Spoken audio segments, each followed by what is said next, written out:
Hello friends, आज हम कक्षा 12वीं के पहले अध्याय के बारे में इस वीडियो में चर्चा करने वाले हैं।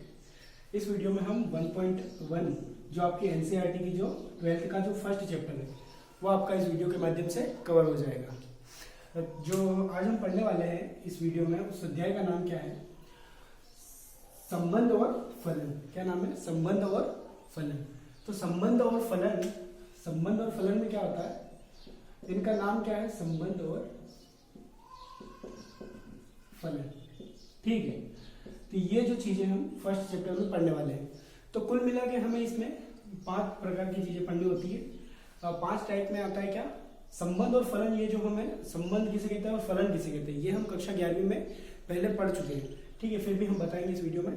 किंतु जो हमें जो रियलिटी में जो हमें इस चैप्टर के लिए पढ़ने होते हैं, फर्स्ट चैप्टर के लिए 12th के, इसमें संबंध के टाइप्स आते हैं और फलनों के टाइप्स आते हैं। कहने का मतलब संबंध कितने प्रकार के होते हैं, फलन कितने प्रकार के होते हैं, और जो पहली चीज पढ़नी होती है संबंध कितने प्रकार के होते हैं, जो दूसरी चीज पढ़नी होती है वो फलन कितने प्रकार के होते हैं, और जो तीसरी चीज पढ़नी होती है उसमें क्या आता है कि फलनों का संयोजन तथा फलनों का संयोजन आता है, प्लस उसमें आता है व्युत्क्रमणीय फलन। उसके बारे में भी हमें पढ़ना पड़ता है। और जो चौथी चीज आती है, उस चौथी चीज के बारे में हमें होता है द्विआधारी संक्रियाएं।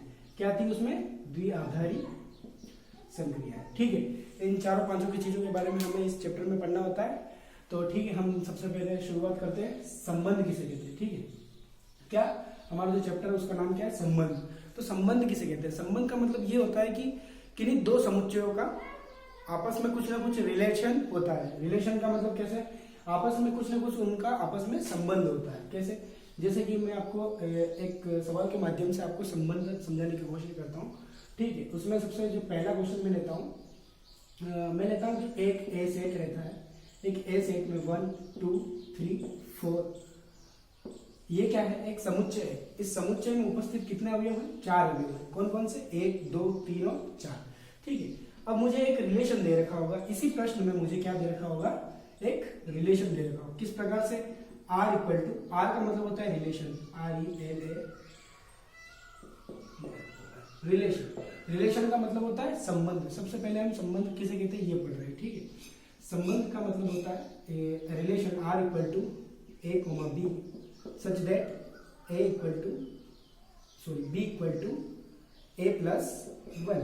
ठीक है, तो अब ये जो कंडीशन दे रखी, ये जो एक संबंध दे रखा होता है, ये हमें इस समुच्चय पर लगाकर हमारे जो आर जो जितने संबंध बनते हैं उन्हें हमें निकालना पड़ता है। किस प्रकार से? ए कोमा बी हमें युग्म निकालने पड़ते हैं। क्या निकालने पड़ते हैं? युग्म निकालने पड़ते हैं। ठीक है, मतलब दो पैर बनेंगे, एक ए की वैल्यू आएगी, एक बी की वैल्यू आएगी, उसे हम क्या कहते हैं? युग्म कहते हैं। क्या कहते हैं? हम उसे युग्म कहते हैं। कहने का मतलब यदि अगर मैं ए की जगह अगर 1 रखूंगा तो बी की जगह क्या आने वाला है? बी के लिए मुझे कंडीशन दे रखी, ए की जगह यदि अगर मैं 1 रखूंगा तो बी की जगह मेरे क्या आएगा? 2 आएंगे। 1 और 1 कितने हो जाएंगे? 2। तो कहने का मतलब यदि मैं ए की जगह यदि अगर मैं 1 रखता हूं तो बी की जगह क्या आएगा? 2 आएंगे। इसी प्रकार में सारे के सारे संबंध बनाऊंगा। इन्हें क्या कहा जाता है? संबंध। ये एटलीस्ट इस प्रश्न से आप सभी सारे के सारे जो क्वेश्चन है वो शायद क्लियर हो जाएंगे आपके। कहने का मतलब यदि अगर मैं ए की जगह क्या रखता हूँ? 1 रखता हूँ तो बी की जगह क्या आएगा? इस संबंध से ए की जगह आप 1 रखिए और बी की जगह क्या आएगा? 2। बी की जगह क्या आएगा? 2। ये पहला संबंध हो गया मेरा। दूसरा, बी की जगह में ए की जगह में क्या लेता हूँ? 2। ए की जगह में क्या लेता हूँ? 2 लेता हूँ, तो बी का मान क्या आएगा मेरे पास? 3। इसी प्रकार अगर मैं ए का मान 3 लेता हूँ तो बी का मान क्या आएगा? 4। और इसी प्रकार यदि अगर मैं ए का मान 4 लेता हूँ तो बी का मान क्या आएगा? 5। किंतु इसमें से ये वाला संबंध हमें नहीं लेना है, क्योंकि अभी तक जो हमारे पास अवयव थे 1 2 2 3 3 4 और 4 भी है, किंतु जो 5 है ये हमारे ए सेट में उपस्थित नहीं है। इसीलिए हमारा जो संबंध रहेगा ये संबंध नहीं रहेगा। ध्यान रखिएगा कि जो भी संबंध बनने वाले, जो भी रिलेशन बनने वाले नीचे वाले, उनका जो प्रत्येक अवयव हो वो प्रत्येक अवयव एक इस समुच्चय में दे रखा हो। ठीक है, तो यही इसी प्रकार से संबंध आएंगे। संबंध का मतलब यही होता है कि किसी न किसी एक ए समुच्चय का आर संबंध द्वारा एक प्रश्न में दर्शाया जाएगा। आपको ये सारे के सारे संबंध निकालने पड़ेंगे। ठीक है, ये आपका जो भी है संबंध है। ठीक है, इसमें आगे जो हमें पढ़ना होता है ये नोट कर लीजिएगा यदि अगर आपको समझना हो। ये 11th का पोर्शन है, हालांकि ये पूछेगा नहीं हमसे जो पूछने वाला है वो वास्तव में हमें क्या पूछेगा?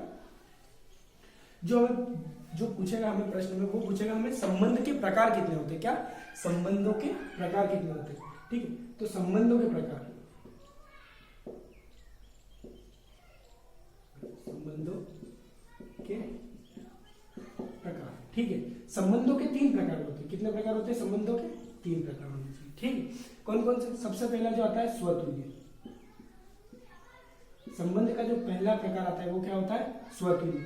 स्वतुल्य का मतलब क्या होता है कि जो रिलेशन में आपके जो संबंध बन रहे हैं, जो मैंने रिलेशन में जो संबंध बनाए थे उनमें क्या, पहली बात तो ए, मैंने लिया कोई एलिमेंट लिया, कोई अवयव लिया जो कि एक ए से, एक belongs to A1 belongs to A, जो A1 एक अवयव है वो जो कि एक ए समुच्चय में उपस्थित है।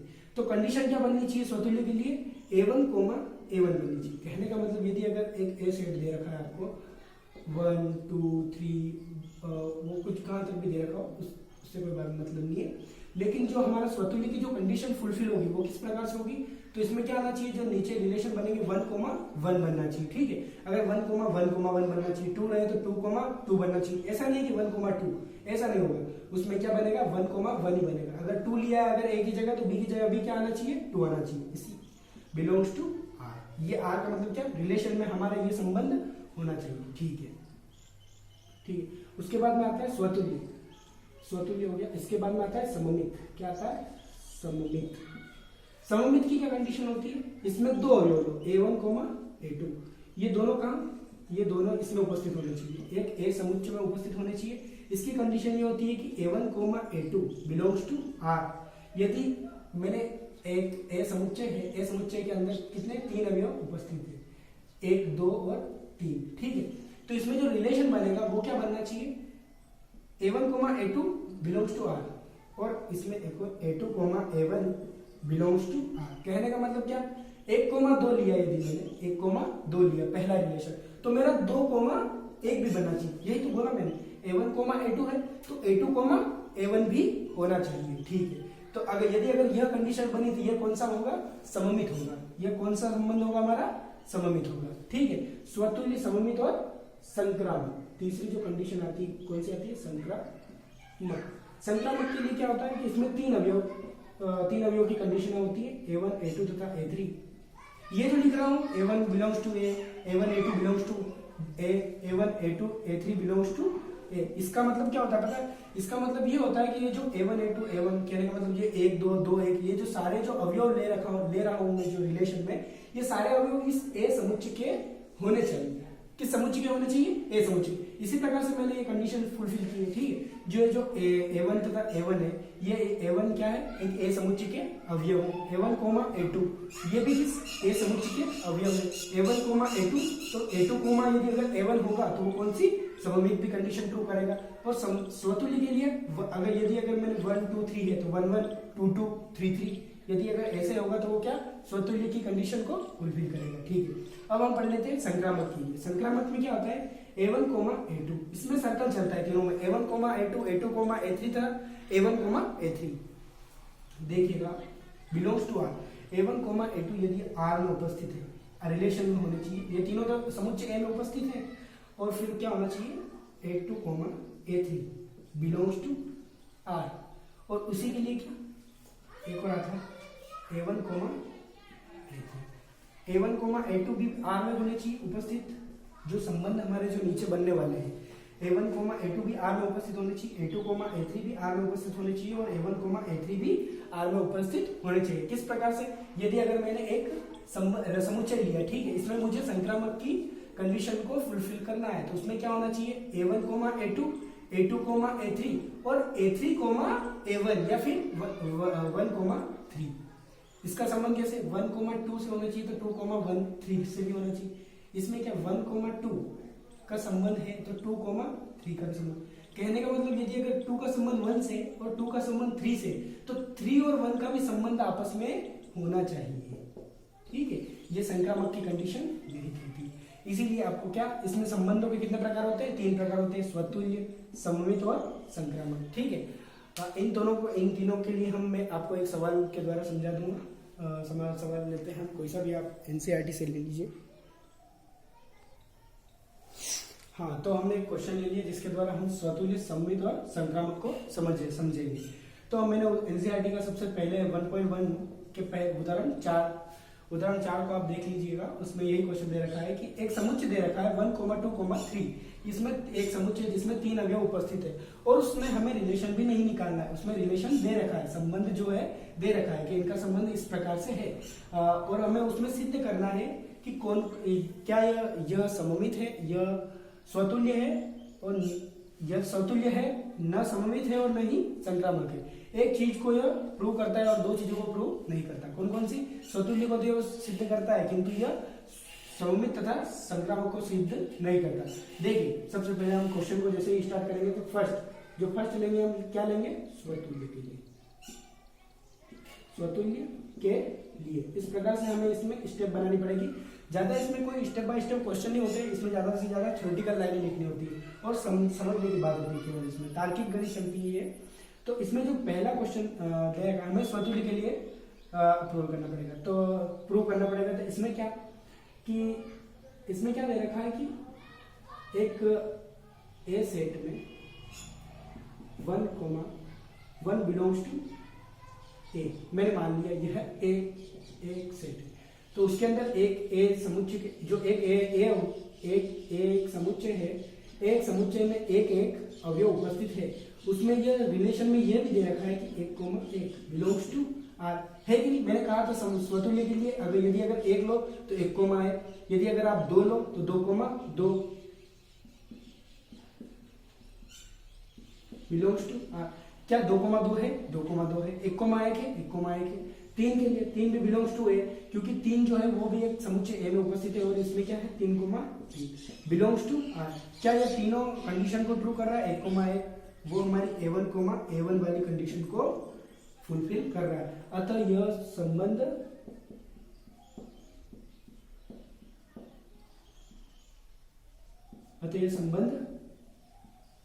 स्वतुल्य है। ठीक है। अब सेकेंड कंडीशन क्या है हमारे पास? स्वतुल्य के लिए तो हो गया, अब क्या के लिए? हमें सममित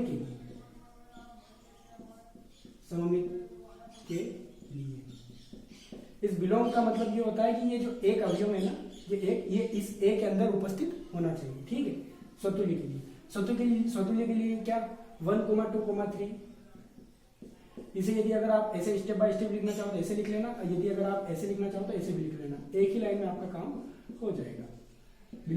1,2,3 जो है एक समुच्चय है जो कि जिसमें ए समुच्चय है जिसमें 1,2,3 उपस्थित है, ऐसे लिख लेना। इसमें भी आप ऐसे लिख लो कि ए सेट में उपस्थित है। चूंकि अब इसमें कौन सी कंडीशन? यदि अगर सममित के लिए 1,2 तो 2,1 भी होना चाहिए।